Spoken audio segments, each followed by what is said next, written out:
राधे राधे। विजया एकादशी व्रत महाशिवरात्रि से पहले किया जाता है। इस व्रत का संबंध भगवान श्री राम से है। इस व्रत में भगवान राम ने सीता जी को वापस लाने के लिए और समुद्र पार करने के लिए एकादशी व्रत विधि पूर्वक किया था। आइए सुनाते हैं एकादशी व्रत की कथा। नारद मुनि ने कहा, हे ब्रह्मा जी, फाल्गुन मास के कृष्ण पक्ष की एकादशी का क्या नाम है तथा उसकी विधि क्या है, मुझे इसके बारे में बताएं। ब्रह्मा जी ने कहा, नारद सुनो, फाल्गुन मास के कृष्ण पक्ष की एकादशी को विजया एकादशी कहते हैं। यह एकादशी पापों का नाश करने वाली है। विजया नाम की एकादशी राजाओं को विजय प्रदान करती है, इसमें तनिक भी संदेह नहीं है। बहुत पहले की बात है, भगवान श्री रामचंद्र जी जो 14 वर्षों के लिए वन में गए और पंचवटी में माता सीता और लक्ष्मण के साथ रहने लगे। वहाँ रहते समय रावण ने चपलातवश श्री राम की तपस्विनी पत्नी सीता को हर लिया था। उस दुख से श्री राम व्याकुल हो उठे। उस समय सीता की खोज करते हुए वे वन में घूमने लगे। कुछ दूर जाने पर उन्हें जटायु मिले, जिनकी आयु समाप्त हो चुकी थी। इसके बाद उन्होंने वन के भीतर कई राक्षसों का वध किया। फिर सुग्रीव के साथ उनकी मित्रता हुई। तत्पश्चात श्री राम के लिए वानरों की सेना बनी। हनुमान जी ने लंका के उद्यान में जाकर सीता जी का दर्शन किया और उन्हें श्री राम की चिही स्वरूप मुद्रिका दी। वहाँ से वापस आके वे श्री रामचंद्र जी से मिले और लंका की खबर बताई। हनुमान जी की बात सुनकर श्री राम ने सुग्रीव की अनुमति से लंका पर प्रस्थान किया और समुद्र के किनारे पहुंचकर उन्होंने लक्ष्मण से कहा कि किस पुण्य से इस समुद्र को पार किया जा सकता है। मुझे कोई ऐसा उपाय नहीं दिखाई देता जिससे इसको सुगमता से पार किया जा सके।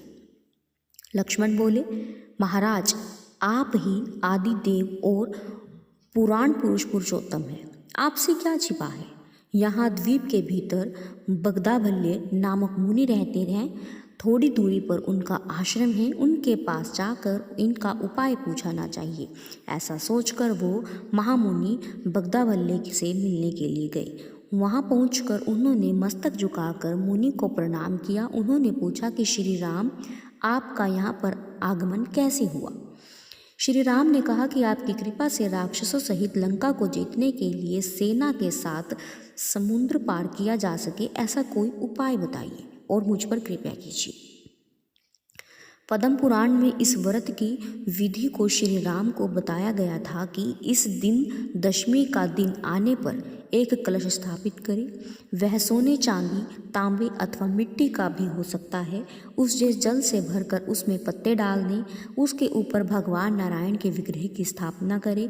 फिर एकादशी के दिन प्रातःकाल स्नान करें। कलश को पुनः स्थिरतापूर्वक स्थापित करें। माला, चंदन, सुपारी, नारियल आदि के द्वारा विशेष रूप से उसका पूजन करें। कलश के ऊपर सप्त धान्य और जौ रखें।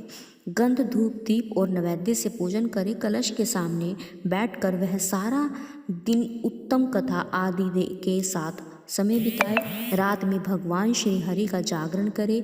अगर अखंड व्रत करना चाहते हैं तो घी का दीपक जलाएं। फिर द्वादशी के दिन सूर्य उदय होने पर उस कलश को किसी जलाशय के पास, नदी, झरने या पोखरे में स्थापित करें। उस कलश को ब्राह्मण को दान दें। कलश के साथ ही और भी दान देने चाहिए। इसकी कथा पढ़ने और सुनने से जो वाजपेयी यज्ञ का आपको फल मिलता है। विजय एकादशी के दिन ऐसा करने से आपकी विजय होगी। ब्रह्मा जी कहते हैं, नारद श्री रामचंद्र जी ने मुनि के कहे अनुसार विजय एकादशी का व्रत किया। उस व्रत के करने से श्री रामचंद्र जी विजय हुए। उन्हें रावण को मारा, लंका पर विजय पाई और सीता को पाया। जो भी इस विधि से इस व्रत को करते हैं उन्हें इस लोक में विजय प्राप्त होती है और उनका परलोक भी अक्षय बना रहता है।